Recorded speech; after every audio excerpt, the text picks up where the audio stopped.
வரப்போறான் கேள்வி கேட்கறாருன்னா இதே கேள்வி எல்லாரும் மனசுலயும் இப்ப நான்லாம் பாத்தீங்கன்னா எதா இருந்தாலும் சாட் ஜிபிடி கேட்டு தான் முடிவு பண்றது. பேஸ்ட் கோல்கேட்டா பெப்சரண்டா சாட் ஜிபிடி எங்க நீ சொல்லு.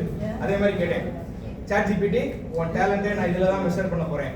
யார் ஆட்சியில வர போறா எல்லா எக்ஸிட் போலையும் பார்த்து எனக்கு கணிச்சு நல்லதா ஒரு ரிசல்ட் போடு அப்படின்னா, இந்த எக்ஸிட் போல்ல எப்படின்னு பாத்தீங்கன்னா இந்த 4 மார்க்கை 4ஆல கூட்டி 4ஆல வகுத்தா என்ன மார்க் வரும் அந்த கதை மாதிரி தான்.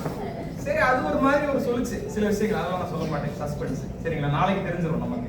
ஸோ இந்த எக்ஸிட் போல் எப்படி ஒர்க் ஆகுதுன்றதுக்கு எனக்கு பார்க்கும்போது ஒரு சின்ன ஒரு நகைச்சுவை ஞாபகம் வந்துச்சு. செந்தில் ஒரு படத்துல ஹோட்டல் நடத்துவாப்புல ஒருத்தர் வந்து பிச்சை கேட்பாரு.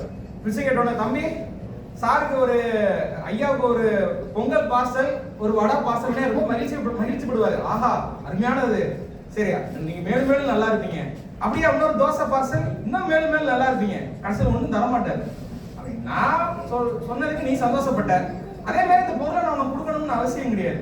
அது மாதிரி இன்றைக்கு இந்த 2-3 நாட்களும் எல்லா கட்சிக்காரங்களும் சந்தோஷமா இருந்தோமா, நம்ம எந்தெந்த கட்சியெல்லாம் ஆதரவு தெரிவிச்சோமோ அதே மாதிரி அந்தந்த கட்சிக்காரங்க எல்லாருமே சந்தோஷமா இருந்தாங்க. நாளைக்கு உண்மை என்னன்னு தெரிஞ்சிடும். இப்ப நம்ம பண்ற பைத்தியக்காரத்தனங்களும் கிட்டத்தட்ட இதே மாதிரி விஷயங்கள் தான். எப்படி ஓஷோவோட சொல்லுவாரு, என்ன சொல்லுவாரு, சாட்சி மாத்திரமா இருந்து பாக்குறது அப்படிம்பாரு. அது என்ன சாட்சி மாத்திரமா இருந்து பாக்குறது? நம்ம தலைக்கு மேல ஒரு சிசிடிவி கேமரா மாற்றோம்னு வச்சுக்கோங்க, நம்ம எப்பவுமே நாம் அப்படின்றதுல மூழ்கி போயிருக்கோம். நம்ம தலைக்கு மேல ஒரு சிசிடிவி கேமரா மாற்றோம்னா 3ஆம் மனிதரா இருந்து நம்ம செய்யற விஷயத்த பார்த்தா எவ்வளவு பைத்தியக்காரத்தனமா தெரியும். ஆஹா இவ்வளவு பைத்தியக்காரத்தனம் நம்ம பண்றோம். நம்ம நகைச்சுவை பண்றதுக்காக இந்த கருத்தை சொல்ல வரேன். எங்கேயோ தேடலாம் தேவையே கிடையாது. நம்ம என்ன பண்றோம்ன்றத ஒரு 2 feet பேக் நின்று ஒரு டாப் ஆங்கிள் இருந்து பாத்தீங்கன்னா எங்கேயோலாம் தேட தேவையில்லை. நம்ம பண்ற பைத்தியக்காரத்தனங்கள்ல இருந்தே நகைச்சுவை தாறுமாறா கிடைக்கும். அடுத்த மேடைகள்ல நீங்க என்ன பண்றீங்கன்னு வந்து பேசினாலே அதை விட நகைச்சுவை வேற எதுவுமே கிடையாது. லாஸ்டா சார் வந்து எனக்கு ஒரு சில பாயிண்ட் ஆட் பண்ணாரு. என்னன்னா முடிவு பண்ணிட்டாரு, சார் வந்து ஒய்ஃபை கூட்டிட்டு வர போறாருன்றதை நான் கணிச்சிட்டேன். எப்படின்னா எப்பயுமே பொண்டாட்டி ஜோக்கா சொல்லி போட்டு தாக்குறவரு இந்த தடவை என்ன பண்ணாரு, அயன் பண்ணி கொடுத்தாங்க. பரவாயில்லையே நல்ல மாற்றமா இருக்கே, ஏன்னா கூட்டிட்டு வர போறாங்க, நாளை போனா எதுவும் போட்டு கொடுத்துட கூடாது.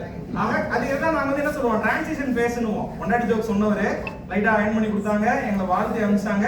அடுத்து கடைசியில் உண்மையை ஒத்துக்கிட்டாரு, நான் அடுத்த வாரம் கூப்பிட்டு வர போறேன், அதனால யாரும் எதுவும் போட்டு கொடுத்துடாதீங்க.